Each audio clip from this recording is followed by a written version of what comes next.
Bom dia, sexto ano. Como vocês estão? Como foi o feriado de vocês? Ainda em casa, né, de recesso, na pandemia. Não podemos fazer muitas coisas, mas em breve poderemos fazer. É isso que importa, né? Então vamos lá, pessoal. Vamos fazer a correção da atividade que ficou da aula passada, das atividades, né? Se vocês conseguiram fazer, vamos corrigir agora. Número 1.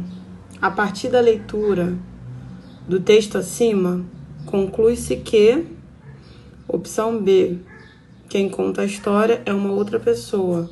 Foram os textos, né, que vocês leram na página anterior e vocês responderam as questões. Número 2. Assinale a correta sobre o narrador. Opção C. É em terceira pessoa, narrado por uma pessoa fora da história. Número 3. É possível identificar o espaço em que se passa a história? Qual? Sim, por contar com um leão na história, supõe-se que ela seja ambientada em uma savana, que é o habitat natural desse animal. Número 4. Releia o moral da história. O menor dos inimigos é frequentemente o mais perigoso. Para transmitir um ensinamento, um conselho, uma advertência comprovada pelo contexto da narrativa. Tá? A pergunta é: para que serve a moral da história no final da narrativa? Para transmitir um ensinamento, um conselho, uma advertência comprovada pelo contexto da narrativa. Número 5. É possível determinar o tempo em que acontecem as ações da narrativa? Por quê? Não, pois não há nenhuma referência cronológica no texto que permite que se identifique em que época a história aconteceu. Número 6. Conceitue os elementos estruturais da narração. Aí, esses conceitos são personagem, narrador, enredo, espaço e tempo. Só que vocês não vão colocar só isso, vocês vão especificar cada um deles, o que é o personagem, o que é o narrador, o que é o enredo, o que é o espaço e o tempo, tá bom? Número 7. A pergunta da 7 tem um autorretrato falado, né? E a pergunta é, leia o texto em seguida responda as questões 8 a 14. A 7 é gênero narrativo. Uma das características do gênero narrativo, que se mostra no poema de Manuel de Barros, é a apresentação dos fatos em uma sequência temporal. Número 8. No último parágrafo do texto transcrito, o narrador constrói uma imagem para explicar a situação. A árvore que o sábio vê não é a mesma árvore que o tolo vê. Em que um fato bíblico é mencionado. É correto afirmar que, enquanto vejo os ipês floridos, sinto-me como Moisés diante da sarça ardente. Ocorre principalmente, opção C, uma comparação explícita. Número 9. Os sinais de pontuação têm um painel importante no texto. Dentre os empregos das aspas, no primeiro parágrafo pode ser visto o seu uso com o propósito de, opção C, identificar a mudança de interlocutor. 10. É correto afirmar que a personagem busca ajuda de um profissional após alguns fatos ocorridos e suas reações a eles? O motivo principal que a levou a tomar tal atitude foi, opção D, uma nova forma de enxergar coisas simples e frequentes em seu cotidiano. Número 11. De modo implícito, é possível identificar o tipo de profissional com o qual a personagem estabelece um diálogo? Assinale a alternativa em que todos os vocábulos têm seu sentido, um direcionamento para tal identificação. Número 11, opção D. Divã, loucura e diagnóstico. 12. O autor narra os acontecimentos a partir de um ponto de vista o foco narrativo. Deste modo, é correto afirmar que no contexto observa-se o foco narrativo em... Número 12, letra E. Primeira pessoa subjetiva. 13. De acordo com o contexto, é correto afirmar que em... Ali está uma epifânia do sagrado. O termo destacado possui como significado... Opção E, manifestação. Número 13. Considerando apenas os termos destacados, em mais uma mulher que vivia perto da minha casa, decretou a morte de um ipê que florescia a floresta. É correto afirmar... Opção D. 4 dígrafos e 3 encontros consonantais. Leia o texto abaixo, retirado do livro Perto do Coração Selvagem, de Clarice Lispector, para responder as questões. De acordo com o texto, é correto afirmar que... Letra A. Temos personalidades diferentes quando estamos sozinhos e quando estamos em sociedade. Leia o texto e responda as questões 16 a 20. Número 16. Marque a alternativa que corresponde ao sentido da frase. Fez que ia de volta para casa. Número 16, opção B. Fingiu que voltava para casa. 17. Assinale a alternativa que mostra quem é o personagem principal da história do Tucano Encantado e como estava a sua vida antes do encontro com o pássaro. Número 17, opção A. Naí, ele e sua família estavam passando fome porque a caça andava sumida da região. Número 18. Conforme a história do Tucano Encantado, Naí cometeu 2 erros. Letra C, a resposta. Seguiu o tucano, foi egoísta. Número 19. Marque a alternativa que não condiz com a visão do personagem Tamaí. Vocês têm que sempre prestar atenção quando tiver não, esse não, tá? Porque às vezes confunde mesmo, tá? Expressa na fala seguinte. Aí tem o trecho da fala, né? E a resposta é a opção D. Naí resolveu pegar todas as frutas só para ele.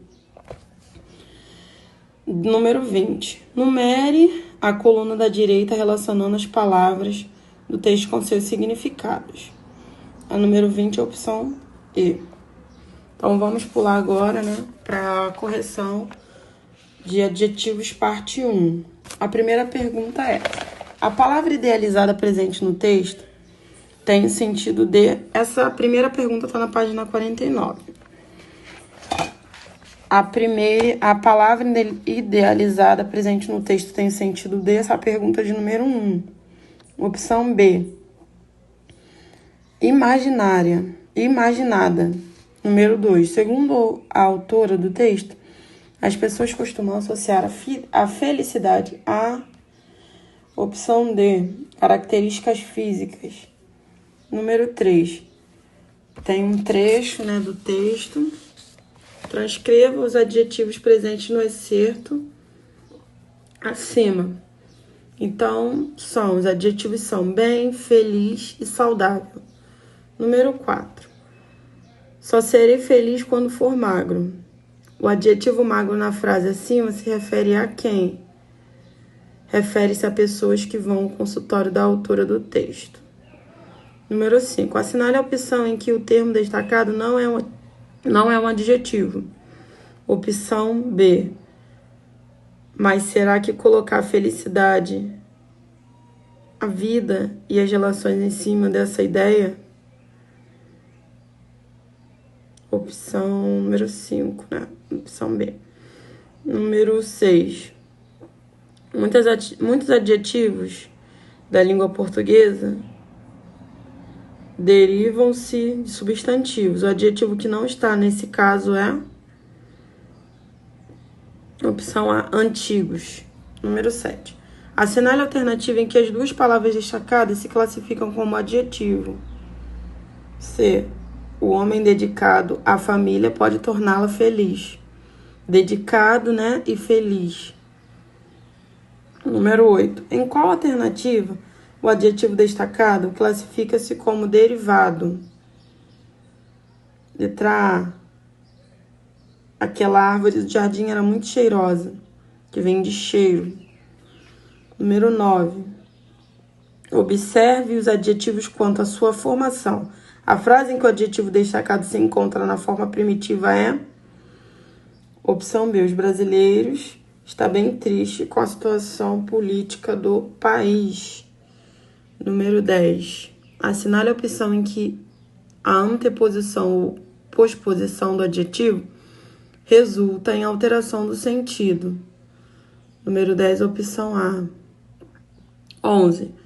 Observe a frase a seguir. Foi uma cerimônia muito fina para poucos convidados.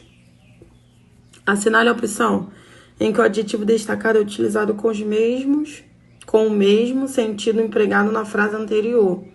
Opção B. Sabia gastar dinheiro e frequentar ambiente fino. Número 11. Número 12. Em mais implementação efetiva de políticas públicas, buscando a tão sonhada igualdade de direitos, caminha a passos lentos. O adjetivo sonhada refere-se à igualdade. Número 13. Leia. Aí tem um trecho, né? Assinale a alternativa em que as duas expressões são locuções adjetivas. D. Locução adjetiva é um termo formado de preposição e de substantivo ou advérbio que apresenta valor adjetivo.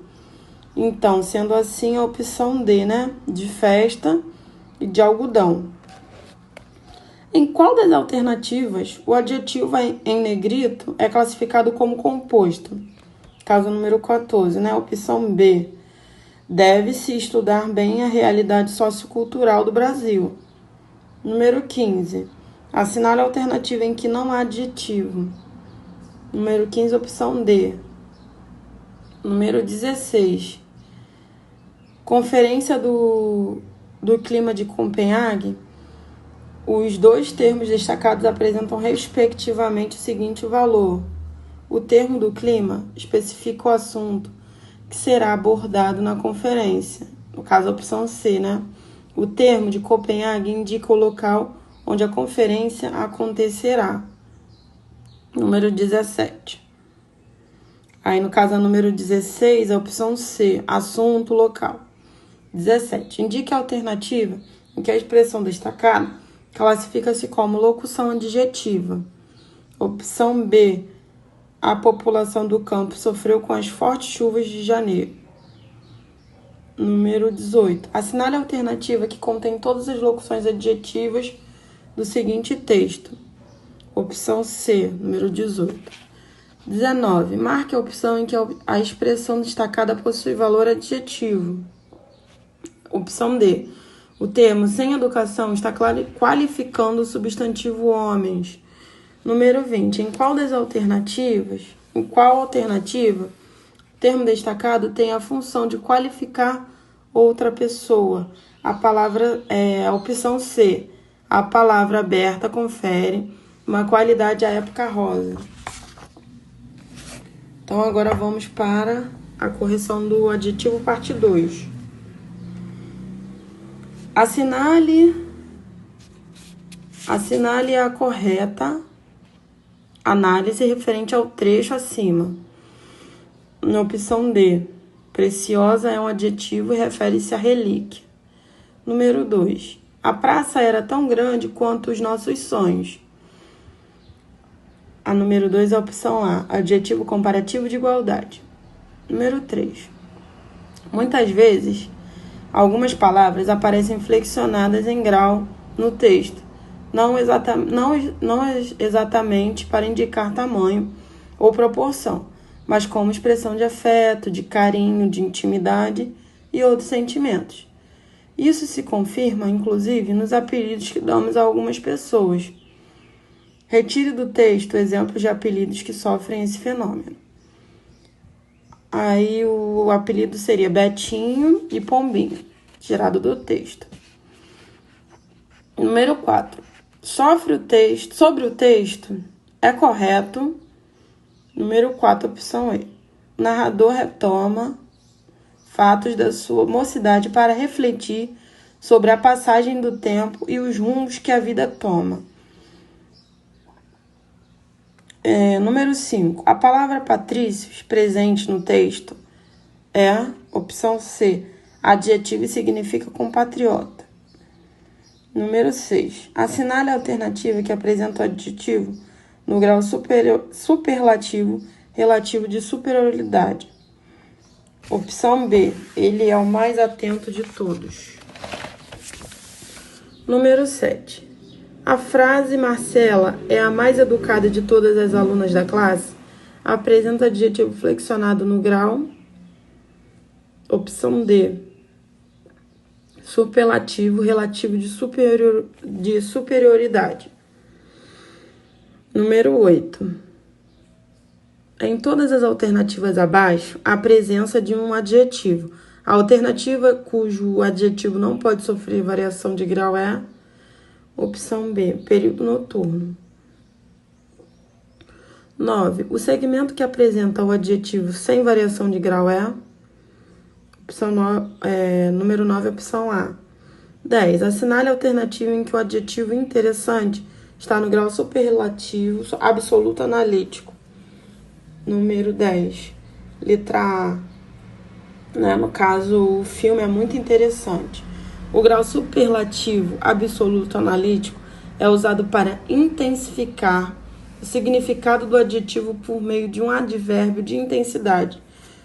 O filme é muito interessante. Esse muito dá essa intensificação, a palavra. Número 11. Esse é o cenário revelado pelo maior e mais minuciosa pesquisa já feita no Brasil. A palavra destacada apresenta o mesmo sentido de opção C, detalhada. A palavra minuciosa significa repleta de detalhes que foi narrado detalhadamente. Número 12, opção D. A nova diretora é eficazíssima, resolve todos os problemas em muito pouco tempo. Número 13. Em qual alternativa o adjetivo rápido está no grau superlativo? Opção A. Ele foi o piloto mais rápido de sua época. 14. Tem um texto.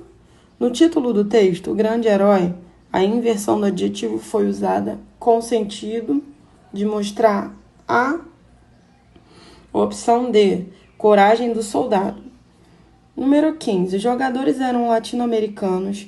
Seus olhos e cabelos eram castanhos claros e brilhantes. Usavam uniformes verde-limão e sandálias azul piscinas. Um traje bizarro. De acordo com a sequência dos adjetivos compostos presentes nesse texto, um está flexionado de forma incorreta. Qual? Opção D, o último. 16. Marque a opção em que o comentário sobre o emprego do grau adjetivo no termo nobilíssima está correto. Número 16, opção E. Número 17. Considere a seguinte frase. Pouco a pouco, uma vida nova, ainda confusa, se foi esboçando. Assinale a alternativa em que, reescrevendo-se a frase, os adjetivos ficam no grau comparativo. Opção B. Pouco a pouco, uma vida tão nova quanto confusa foi esboçando. Número 18. Leia o texto a seguir e responda ao que se pede. Assinale a alternativa correta referente ao adjetivo destacado no texto. Opção C. Caracteriza o substantivo coisa e está no grau superlativo absoluto sintético. Número 19. Nos pares abaixo, o adjetivo sublinhado indica uma opinião do autor em. Número 19, opção A. E a número 20, leia o fragmento seguinte retirado do texto. Também pode ser desenvolvida posteriormente, mas exige trabalho mais complexo, que a simples divulgação de normas, regulamentos, treinamento nas ruas. Identifique o grau em que se encontra nele empregado o adjetivo complexo. Número 20, opção A. comparativo de superioridade. Então, pessoal, vamos começar a nossa aula de hoje, né? A nossa explicação. Vamos falar sobre textos narrativos 2. Existem dois focos narrativos, a narração em primeira pessoa e a narração em terceira pessoa. Narração em primeira pessoa, o narrador também é um personagem.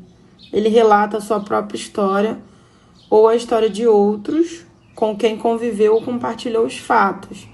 Então, pessoal, o narrador em primeira pessoa, ele sempre vai participar do texto, da história, da narração, ou ele conviveu com alguém e ele pode compartilhar os detalhes, os fatos. Na narrativa em primeira pessoa, os pronomes aparecem predominantemente na primeira pessoa. E sempre vai ter eu, nós, meu, nosso, me e variantes, indicando as experiências, opiniões e sentimentos do narrador. Os verbos, por isso, também estarão na primeira pessoa. Tipos de narradores em primeira pessoa. Narrador protagonista. É a voz do próprio personagem principal relatando a sua própria história. Então, sabemos que um protagonista é o principal, né, da história. Então, o narrador protagonista, ele vai estar relatando a sua própria história. Narrador testemunha. É a voz de um personagem secundário que conta a história do protagonista. Narrador em terceira pessoa. O narrador não faz parte desse tipo de narrativa como personagem. Ele é um participante da história. É apenas uma voz que relata os fatos que pode ou não conhecer os personagens. Ou seja, o narrador em terceira pessoa, ele só presenciou, ele só viu, ele está contando uma história de uma outra pessoa. Tipo de narradores em terceira pessoa. Aí tem o narrador observador, que é a voz que apenas relata os fatos e que registra as ações e as falas dos personagens. O narrador não tem a visão de tudo, apenas relata aquilo que ele viu, sem interferir com as opiniões, pensamentos ou impressões. Narrador onisciente é o que tudo vê e tudo sabe. Ele está presente em todos os momentos e em todos os lugares. Conhece cada detalhe da história, também o pensamento e as emoções dos personagens. Nesse tipo de narrativa, muitas vezes o pensamento do narrador se confunde com os personagens. Tipos de discurso. Temos discurso direto, né? Transcreve a fala ou pensamento da personagem, exatamente como foi dita ou pensada. Esse tipo de discurso vem em primeira pessoa, tá? Vocês têm que prestar atenção nisso. Sempre vai vir em primeira pessoa, marcada por aspas. Essa primeira pessoa vai vir como eu, nós. Verbos de locução que introduzem uma fala, por exemplo, falou, pensou, indagou, etc. Sinais de pontuação, como 2 pontos, aspas e travessão. Discurso indireto. O narrador conta utilizando suas próprias palavras o que a personagem pensou ou falou. Nesse tipo de discurso, há a presença da terceira pessoa, ele, ou eles, ele, elas, tá? Ele ou ela, eles ou elas. E algumas vezes utilizam-se os verbos de elocução. Discurso indireto livre. Não há marcas que indiquem a fala da personagem como nos tipos de discursos anteriores. Nesse tipo de discurso, a fala da personagem do narrador se confundem. Não dá pra gente saber quem tá falando, se é o personagem ou se é o narrador. Aí acaba causando essa confusão. Vocês vão responder os exercícios das páginas 63 a 67. Vamos falar um pouquinho também sobre artigo e numeral. É a palavra que, vindo antes de um substantivo, indica que ele está sendo empregado de maneira definida ou indefinida. Além disso, artigo concorda em gênero e número com o substantivo. Tá? Vocês sempre têm que perceber isso. O artigo ele sempre vai concordar em gênero e número com o substantivo. Pode ser classificado como definido e indefinido. Artigos definidos determinam e particularizam um ser entre tantos da mesma espécie. O exemplo: esperamos o professor na sala de aula. As máquinas foram acionadas no final da tarde. Artigos indefinidos. Não particularizam ser, ou seja, designam qualquer elemento de uma espécie. Um escritor deve saber utilizar bem as palavras. Assustou-se com uma barata voadora. Tá? Os artigos indefinidos, eles não vão particularizar um ser, tá? Então é um ou uma. O artigo apresenta duas flexões de gênero e de número. Flexão de gênero: o professor apagou a lousa. Um menino e uma menina entraram no brinquedo do parque de diversões. Tá? O professor, né, um gênero, e um e uma são dois gêneros, um menino e uma menina. Flexão de número: as estrelas ofuscam os planetas. Colhi umas frutas no pé. Emprego do artigo: o artigo pode ser empregado antes de nomes próprios que indicam lugar. No entanto, alguns não admitem o uso. Por exemplo, a China, o Espírito Santo, São Paulo, Cuba. O artigo geralmente não é empregado antes de nome de pessoas. Por exemplo, André não conseguiu realizar a compra do automóvel. Observação: se houver a ideia de afetividade ou familiaridade, o artigo será empregado. Por exemplo, eu irei convidar o João. Se eu irei convidar o João, então eu tenho que botar esse artigo antes do João, tá? Irei convidar o João para a minha festa de aniversário. Aí, nesse caso, tem que usar o artigo. O artigo indefinido pode ser empregado para indicar a aproximação numérica. Por exemplo, daqui até o próximo posto faltam uns 500 metros. Esse uns dá a ideia de proximidade. Depois do numeral, o emprego do artigo é obrigatório. Por exemplo, aceitamos ambas as propostas. Não usar o artigo antes de pronomes de tratamento, com exceção dos pronomes senhor e senhorita e madame. Vossa Majestade receberá os cumprimentos do Duque. Não precisa de preposição, não precisa de artigo, tá bom? Aí, como temos esses exemplos, né? A senhora não deve sair sem guarda-chuva. Aí, nesse caso, pode usar. Deve ser usado. O artigo não deve ser combinado à preposição quando integra o nome de jornais, revistas, obras literárias, etc. Por exemplo, tirei essa citação de A Odisseia. Opção 7, né? Explicação número 7. O artigo empregado para indicar ou diferenciar o gênero de substantivo e adjetivos uniformes. Por exemplo, o analista para dizer que é no gênero masculino e a analista para dizer que é no gênero feminino. Numeral é a classe de palavra variável que indica a quantidade dos seres ou a ordem que eles ocupam em uma determinada sequência. Apanhei um pássaro no alto da árvore. Um pássaro. Classificam-se em. Os numerais classificam-se em. Cardinais indicam uma quantidade específica de seres. Por exemplo, 1, 2, 3, 7, 10.